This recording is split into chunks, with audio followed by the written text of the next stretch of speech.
আসসালামু আলাইকুম। আমরা এখন রেক্ট্যাঙ্গুলার মেথডে একটি এলিপস আঁকবো, যে এলিপসের মেজর অ্যাক্সিসটা হবে 240 মিলিমিটার এবং মাইনর অ্যাক্সিসটা হবে 160 মিলিমিটার। তো আমরা প্রথমেই মেজর অ্যাক্সিসটাকে এঁকে ফেললাম, যেটা 240 মিলিমিটার চেয়ে একটু বেশি নিয়েছি। ঠিক মেজর অ্যাক্সিসের পারপেন্ডিকুলারলি আমি আরেকটি অ্যাক্সিস এঁকেছি, সেটা এঁকে ফেলেছি অলরেডি। এটা 160 নিতে হবে, তো আমি 180 নিয়েছি। এবার আমি যে বিন্দুটাতে একটি লাইন আরেকটি লাইনকে ক্রস করেছে, সেটাকে সেন্টার ধরে আমি মেজর অ্যাক্সিসের দুই দিকে 120 করে মার্কিং করলাম, আর মাইনর অ্যাক্সিসে আমি 80 করে দুই দিকে মার্কিং করে নিলাম। এবার আমি 120 মিলিমিটার মাপ নিয়ে ঠিক আমার দেখানো বিন্দুতে এভাবে আমার কম্পাসটাকে ধরে দুই দিকে আমি মার্কিং করে নেব। এটা মূলত হচ্ছে আমার রেক্ট্যাঙ্গেলটাকে খুব সুন্দরভাবে আঁকার জন্য। একটা বিষয় ইম্পর্ট্যান্ট, যে রেক্ট্যাঙ্গেলটা যত সুন্দর হবে আমার এলিপসটা তত সুন্দর হবে। কারণ রেক্ট্যাঙ্গেলের যে অ্যাঙ্গেলগুলো সব 90 ডিগ্রি হতে হবে, এই জন্য এটা ইম্পর্ট্যান্ট। এবার আমরা মাইনর অ্যাক্সিসের অর্ধেকের মাপ নিয়ে এই বিন্দুতে, মানে যেটা এখান থেকে আমরা এভাবে বৃত্তচাপগুলো এঁকে এঁকে আমরা যেটা করব সেটা হচ্ছে রেক্ট্যাঙ্গেলের 4টা কোণা আমরা নির্ধারণ করলাম, বা 4টা কোণার যে পয়েন্ট হবে সেই পয়েন্টটা আমরা নির্ধারণ করলাম। এই হয়ে গেল। এবার আমরা যেটা করব, একটা স্কেল দিয়ে এই 4টা কোণাকে যোগ করে দেব। খুব সুন্দরভাবে কাজটি করতে হবে, তাহলে এলিপসটাও খুব সুন্দর হবে। আমরা লাইনগুলো এঁকে নিচ্ছি একে একে। এই কাজগুলো কিছুটা নিজেদের মতো করে সুন্দরভাবে করতে হবে। আসলে এই ড্রয়িংগুলো সব করতে হয়তো বা অনেক সময় লাগে, কিন্তু একটা ভিডিও তৈরি করতে অল্প সময় করতে হয়, তো এটা একটু কঠিন ব্যাপার ওইভাবে বোঝানোটা।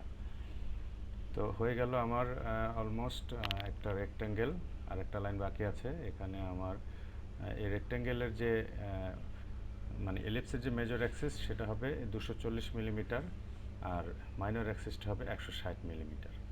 তো আমি মাঝখানের বিন্দুটাকে নামকরণ করে দিলাম ও বিন্দু, এবং অন্য দুই পাশে আমি এভাবে এই নিচের কোণা থেকে এ বি সি ডি এভাবে মার্কিংটা করে দিলাম। হ্যাঁ, আর এই বিন্দু দুটোকে দিয়ে দিলাম পি এবং আর।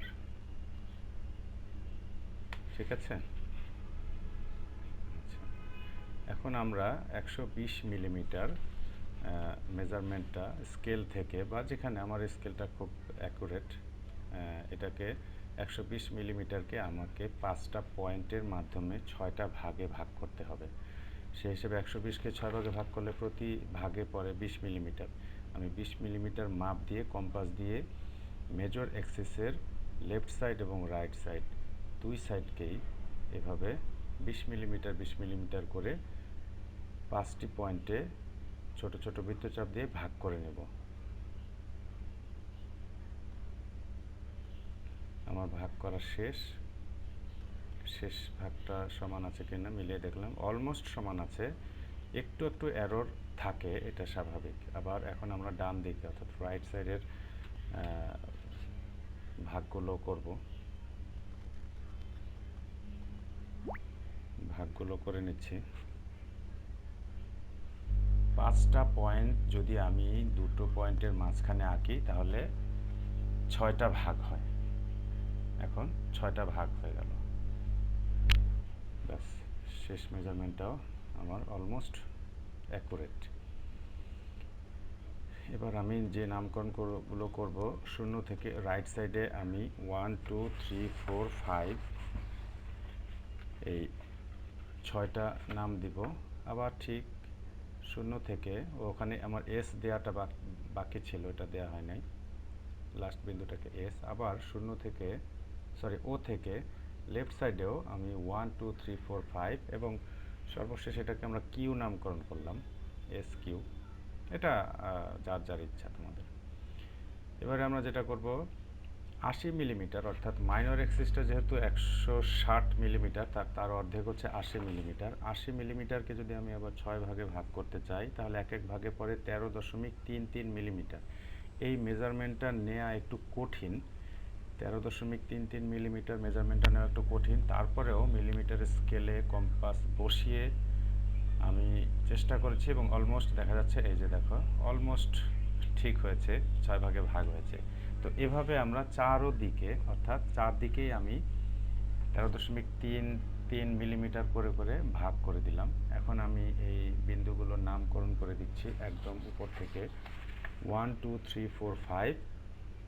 আবার এখানে একদম নিচ থেকে বা ওখান থেকে যদি দিই তাহলে, হ্যাঁ নিচ থেকে দিলে 1 2 3 4 5। ঠিক আছে, ঠিক বাম পাশেও আমরা সেম ওয়েতে পয়েন্টগুলো মার্কিং করে নেব, 1 2 3 4 5। আর এখান থেকে যদি দিই 5 4 3 2 1, মানে কিউ বিন্দুতে উপর নিচ দুই দিক থেকে 5 আসবে, আর এস বিন্দুতেও উপর থেকে নিচ থেকে 5 আসবে। এবার আমরা যেটা করব, পি এর সাথে, এবার আমরা যেটা করব, পি বিন্দুর সাথে এই যে 1, পি বিন্দুর সাথে 1টাকে কানেক্ট করব। এই কাজগুলো খুব সূক্ষ্মভাবে, যে যত সুন্দরভাবে করতে পারবে তত ভালো। আবার পি বিন্দুর সাথে 2কে কানেক্ট করব, করে নিলাম। এবার পি বিন্দুর সাথে 3কে কানেক্ট করব, করে নিলাম।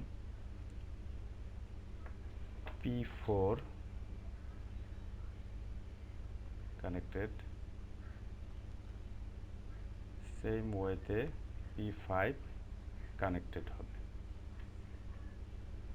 ব্যাস, যেভাবে আমরা করলাম ঠিক একইভাবে আমরা যে কাজটা করব, রাইট সাইডে P1, এই যে P1টা আমি কানেক্ট করে নিলাম। হ্যাঁ, ঠিক সেম ওয়েতে আমার যেটা করতে হবে, আর বিন্দু থেকে R1,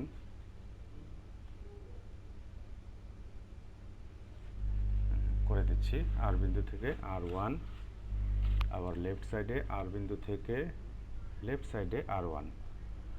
এভাবে আমরা সুন্দরভাবে এই লাইনগুলো টেনে নেব, টেনে নিলাম। এবার আমাদের সেম ওয়েতে, আমি ভিডিওটা বড় হয়ে যাচ্ছে স্কিপ করে এভাবে এঁকে নিলাম। ব্যাস, একটা লাইন টানা বাকি ছিল, এটা খেয়াল নেই। পি থেকে এস, আর থেকে এস, মানে প্রত্যেকটা আমি লাইনটা আঁকতে আমার খেয়াল ছিল না। এইভাবে সবগুলো লাইন আমাকে টেনে নিতে হবে। আচ্ছা, এবার যেটা করতে হবে, আমরা পি থেকে নিচের, আমার চিত্রে দেখানো যে চিত্র দেখে এটা করতে হবে, কারণ আসলে সব কিছু ওভাবে বোঝানো যাচ্ছে না। মানে আমি যেটা বলতে চাচ্ছি, পি নিচের 5, এটাকে, হ্যাঁ নিচের রেখাটা ঠিক যেখানে নিচের, মানে কি বলবো, যেটা আছে R5 রেখাটার উপর পর্যন্ত আমাকে একটা লাইন টানতে হবে। আবার R4 রেখাটা পর্যন্ত পি থেকে একটা লাইন টানতে হবে।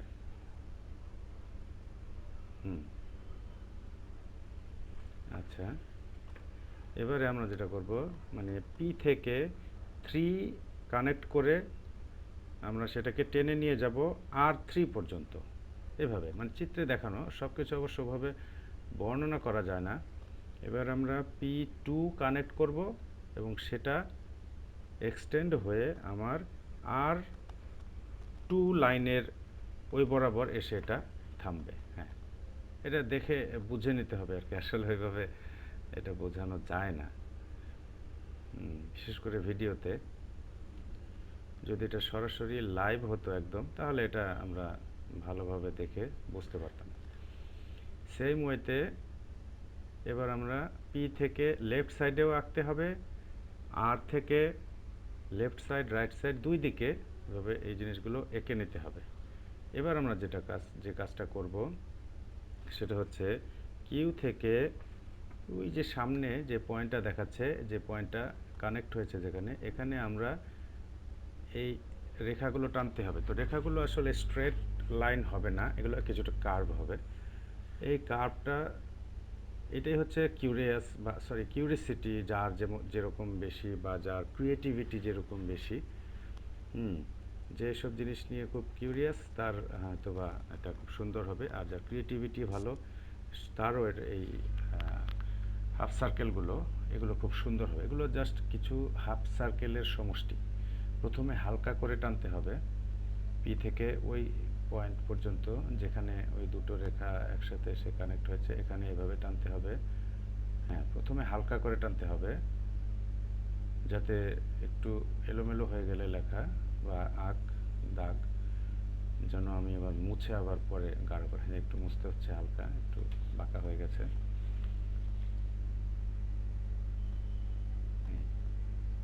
ওই যে কানেক্টেড বিন্দুগুলো, এটা তোমরা ড্রয়িংটা দেখে একটু বুঝে নেওয়ার চেষ্টা করবা, কারণ ওই পয়েন্টগুলোর কোনো আলাদা নামকরণ এখানে করা হয়নি, যে কারণে এটা আমি ওই বিন্দুগুলো বলতে পারতেছি না, তবে তোমরা দেখে নিও। আমি ধীরে ধীরে এই জিনিসগুলো কানেক্ট করে দিচ্ছি।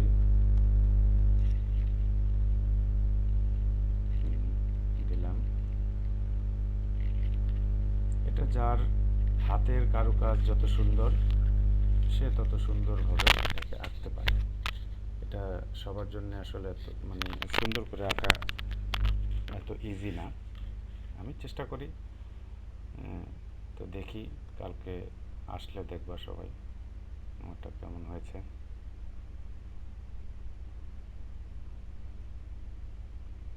সারাদিন অফিসে ছিলাম, অফিস থেকে বের হয়ে আবার যে ফ্যামিলি নিয়ে একটু বাইরে গিয়েছিলাম, যে কারণে এসে কাজ করতে অনেক কষ্ট হয়েছে। এই আমি তো সব লাইনগুলো কানেক্ট করে দিলাম, ব্যাস এবার দেখে নাও হয়ে গেল। হ্যাঁ, নিজেরা এবার এঁকে ফেলো। হ্যাঁ।